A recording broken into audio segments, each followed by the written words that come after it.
I'm here because I am a roaring lion crying out righteousness. We're at civil war, but I think that most people are unable to grasp it because it's taken a different shape than the civil war that took place in the 1860s, in the 19th century.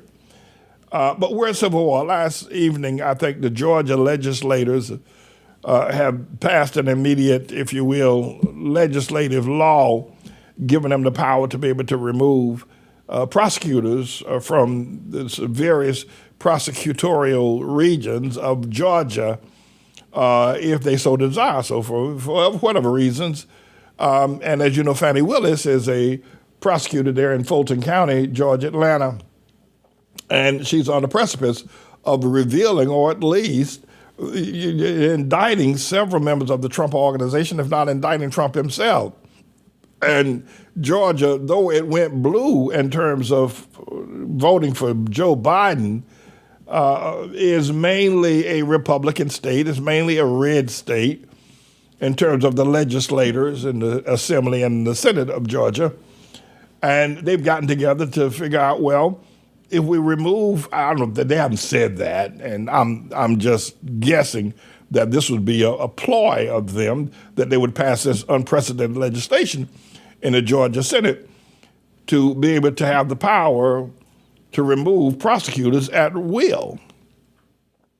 And maybe they're contemplating that Fani Willis is going to indict Tribulation Trump, and they can remove her and the whole thing will fall apart. They can put somebody in charge of the process that will not go forward with the indictment, like this boy up here in New York City called Alvin Bragg. I want to call him Alvin Ag, but I ain't going to say that because they'll throw me off the air if I say that. But you know what the F word is. Anyway, so we're going to see how this works out. So now the heat is on because obviously they must be, if they've done this, and down in the state of Georgia, if they've done this unprecedented, if you will, act. Now we're talking about civil war in America. I'm coming back to that. Hold on, hold your horses. If they did that, they must have pretty good inside information that Fani Willis is going to indict Trump. So let's try to read it from there. If Fani Willis does indict him over the next couple of weeks, because it's going to take them some time to refine this and get it on the desk of Georgia Governor Kemp, so it takes them 2 weeks, she might indict before then, and then get kicked right out right after that, before the trials get underway and Trump could walk.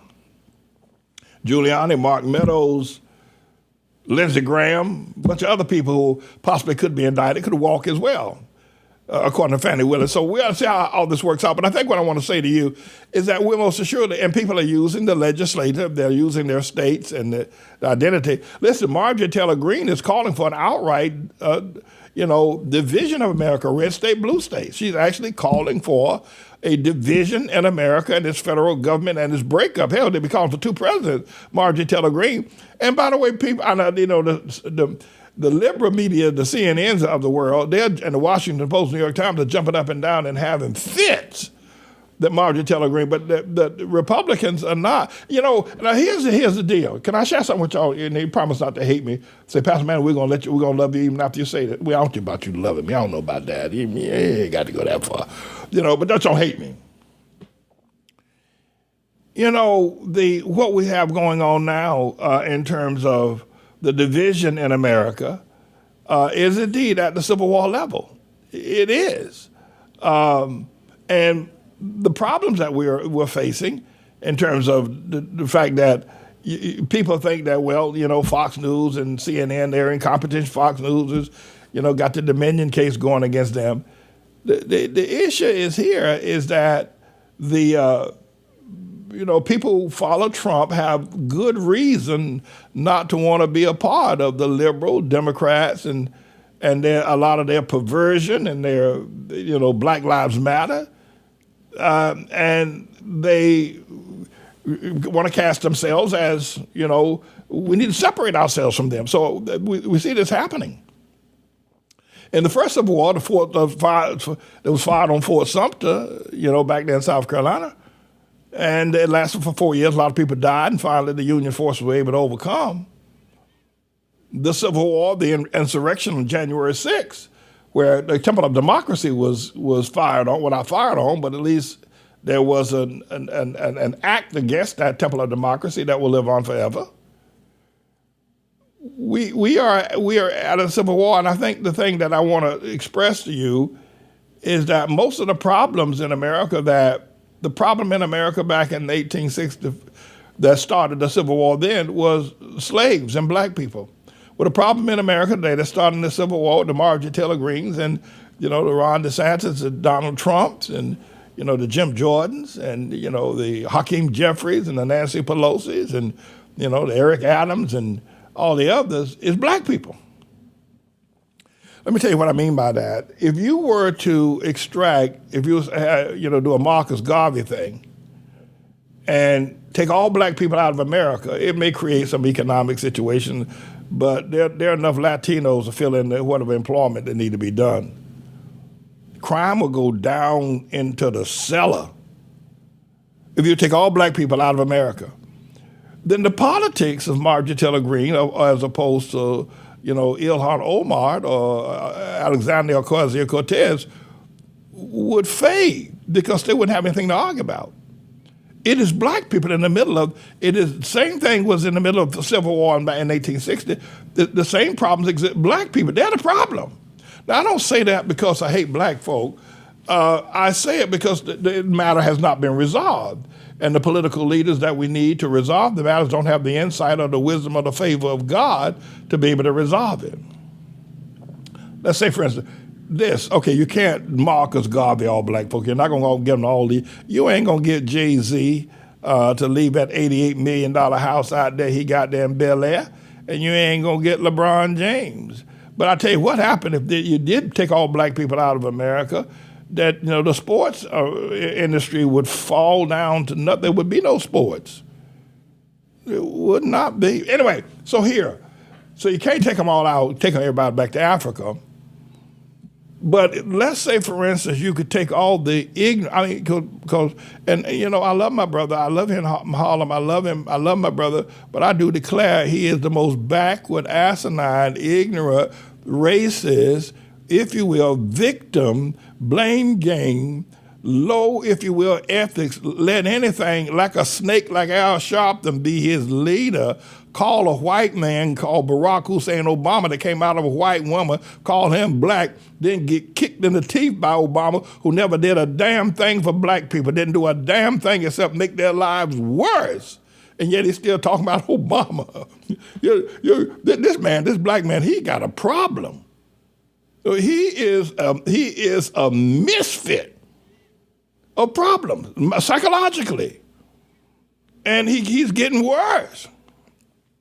So if you could remove all that psychological junk and garbage and foolishness out of the black man and make him responsible like everybody else, credible, be able to build great cities and build great economies and urban developments and do great structures and, make great boats, and he'd be able to do like everybody else because he ain't never done that. He ain't never done it. It would also, there would be no need for civil war. But right now, the Democrats are saying black people are our ace, boom, coon in the hole. And I don't mean to be ugly about that. But with the 12% of the population being black, Democrats figure we can always win elections in black areas because black people are our ace, boom, coon, ace in the hole. Well, on the other hand, most of the white people's policies are designed because all of the handouts and giveaways that the Democrats give to black people. Now, I have to tell you that, the men of Republicans give a whole lot of money to rich people, especially these people who pay for their elections. Then they give them great big tax breaks. They're able to buy yachts and they build, the Republicans do, and others. And the Democrats will create a whole lot of laws that are oppressive, predatory, discriminatory. They do all of that. That goes on as well. But I think, if there's one problem in America, it can be defined this way: black and biblical. Because you remove the craziness out of it, you can get the craziness out of, and they crazy. I'm telling you, I swear to God, they black people, they crazy, and you got them as mayors. You know, Eric Adams, that Houston boy down there, and the Sylvester boy down there in Houston. You know, Lori Lightfoot, you got a foot put to her, you know what? Lori Lightfoot out there in Chicago. They're crazy. I'm telling you. I'm telling you. Listen, you want to get rid of the crime here in New York City? Let Donald Trump recommend who should be mayor of New York City. Want to get rid of the crime out there in Chicago, all that killing, carjacking, and shootings, and deaths, and murder, and mayhem? Let Donald Trump or Ron DeSantis recommend who should be the mayor of Chicago. Don't be asking black people to vote or anybody else. Just let them recommend. You get rid of the crime. San Francisco, all that homelessness out there, crime in San Francisco. Get rid of that black mayor out there and let Donald Trump or let Ron DeSantis recommend who should become the mayor of Los Angeles. And every place else you got a black mayor. Atlanta, Washington, D.C., Baltimore, Maryland, Richmond, Virginia. Get rid of all them black mayors. Let Donald Trump recommend while Donald Trump appointed mayors in New York City. You won't see no more crime. Black people will be living long and healthy. Black boy that's going to die 17 years old tonight in Chicago, he'll live another 117 years old because we got rid of black mayors. Got rid of the spider web, the tangle web, the cocoon, the craziness of black people and all that civil rights. And anybody who honors somebody like Al Sharpton, a lowlife piece of trash like Al Sharpton. Or somebody like Obama. Get rid of that. Black people will live again. Get rid of all the homeless shelters. You know, this you don't like it? Oh, go then turn me off, homie. Go ahead. You got you big bad. Go ahead with your bad self. Turn me off. And we wouldn't be having a civil war. Well, the first one was about black people. The one we're having right now is about black folk as well. And I'm telling you, you ain't seen nothing yet. You ain't seen nothing yet, my friend. It's going to show enough. Once they drop an indictment on Trump, you ain't seen nothing. No, sir. But what you say the problem is black people ain't biblical. Oh, I'm glad you asked. Black people. The other thing is biblical because black people refuse to acknowledge that God sent them here to be slaves, and white people are too afraid to tell them. Now that, even some of the Marjorie Taylor Greene is afraid to tell black folks y'all was sent here to be our slaves. She's afraid to say that, but it's true. So the problem in America right now, unlike Brexit over there with England and the rest of the European nations over there, they separated. They had a civil war. They separated. And England is going down the tube like you won't believe. It's a bad mistake that Tony Blair and a bunch of other people over there that decided, well, we're going, that Boris Johnson and everybody, we're going to separate. They had a civil war. Now look at them. Now you got Russia over there taking over Ukraine. That's a civil war. Because Vladimir Putin said Ukraine belongs to Russia, Crimea too. So it's a civil war. It's a civil war. It's a civil war. Well, we got one here in America. We just haven't started firing cannons as yet. But if something like Marjorie Taylor Greene was to stand up and say, y'all black folk were brought over here to be our slaves. Lord have mercy. What would happen to that woman? She said that. But it's true. It was true. And if God brought us here, then God has a plan for us. Our plan is not to always be slaves. And now they're trying to work their way out of it by voting for this one and that one and black and running people like Al Sharpton, and letting young men rap and cuss out women and make babies and babies, daddy and mama's baby, and don't take care of nothing. And got hundreds of black men on the street now, worse than ever in the history of the world. The number of black men that are sleeping on the street and black women that are sleeping in shelters because housing is, black people don't have their housing. They don't have, it is listen, so the problem in America right now, what's causing the civil war. You can say what you want about Donald Trump, but they like that boy because Donald Trump, Donald Trump stands up and says, we're going to put an end to all of this. And so the problem is black and biblical. And I'm here to, I love America, and I do. I've said, I'll say it again, I'm not ashamed. I don't think there's anybody on the planet that loves the black man as much as I do. That's why I tell him the truth. That's why I do. I tell him the truth. I tell him, brother, you're being pimped, you're being played, you're being bamboozled, you're being hoodwinked. And then y'all kill each other. Listen, it's black people that killed Malcolm X. I mean, come on now. Hell, Coretta Scott King don't believe that James Earl Ray killed her husband. She believes somebody black killed Dr. Martin Luther King. That's what she believes. She don't believe with James Earl Ray. That's what she said before she died. And we kill each other. That's right. And then we bring babies, and our babies are born dead because they're born without a daddy. Who knows the hell where the daddy is? The baby's born daddy. Who knows where he's at? The baby's born dead. So the problem is we got a civil war going on in America. And it's not going to end because, until there's bloodshed running in the streets of America. But God's got a plan. It's called ATLAH, and I'm here. I'm his messenger. And I would ask you to take the time, you listen to all this other rhetoric. You actually pay money to go see somebody like that, them sluts and pimps in the rap industry, right? Pay $100, $200, $300 for a ticket or more. I don't know how much you pay to see them whores and sluts and pimps call themselves rap. They couldn't carry a tune in a galvanized bucket. They can cuss, grab their junk, and you call that music. But take the time to listen to me. I'm 40 years in Harlem. I'm an ex-convict. Served on a chain gang. My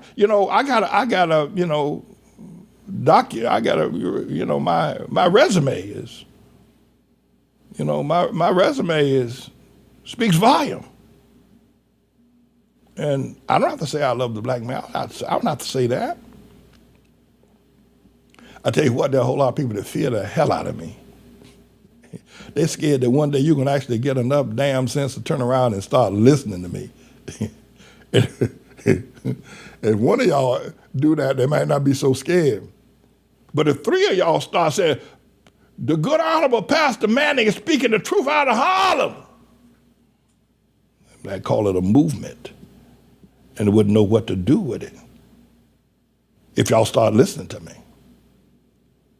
I can tell you right now, this much you ain't listening to me, but I tell you right now, your life is, especially if you're black, your life is one veritable hell. And if you're white, you're trying to figure out how the hell can we get away from all these black people, the Democrats, the LGBTQ, the woke, the critical race theory, they're running America into a damn hole. How we gonna stop them? How we gonna stop these Democrats, these Joe Bidens of the world, how we gonna stop them? You gotta listen to me. You got to listen to me if you're going to stop them. If we're going to have peace in the valley, peace in America. So you say, hey, yeah, Pastor, man, I heard you. I've been listening to you for years, but I ain't budging toward none of that stuff you said. I'm going to keep on going to my Sunday church, and I'm going to keep on, worshiping Al Sharpton. By the way, I said something the other day about that boy, Tyree Nichols, right? He ain't going to never be no George Floyd. If there had been 5 white police officers beating that boy like he stole something from Mother Teresa, Tyree Nichols, right, down there in Memphis, Tennessee, if those police officers had been white, hell, they'd have burned down Washington. The black folk would have burned down the White House. I guarantee you. I think it was only 4 police officers that beat Rodney King, right, back in 1990 when it was. If those police officers that beat the living daylight, beat the life out of Tyree Nichols, he died. If they had been white, good God Almighty, black people would have burned down the White House. They'd burn down the George Washington Bridge. They'd get out there and push over the Washington Monument. And wouldn't nobody be able to stop them? If those police had been white, but they weren't white, they were black. So there's no real need to argue here. At least black people are hypocrites. They know that black people kill each other all the time, so ain't no point in showing them putting on a great big dog, getting angry because 5 black police officers killed Tyrone Nichols. Well, we kill each other all the time. We do that all the time. So ain't no point in being a phony about this. But it had to have been white. Lord have mercy. Everybody still be hiding. It'd be like Ukraine over here. We'd be hiding. I couldn't get food. There'd be so many black people in the street. Had those 5 all police officers have been white. Because, when a white man's touched, when a white man kills you, well, that's important. The black man kills you, I don't know whether you're going to listen. But you do listen to me. It takes courage to stand up and say, I'm hearing the truth. I'm going to respond to the truth. And perhaps I can save just one life because of hearing the truth from the good honorable Pastor Manning. I'm James David Manning, everybody. I'm the Lord's servant. Don't go anywhere. I'll be right back.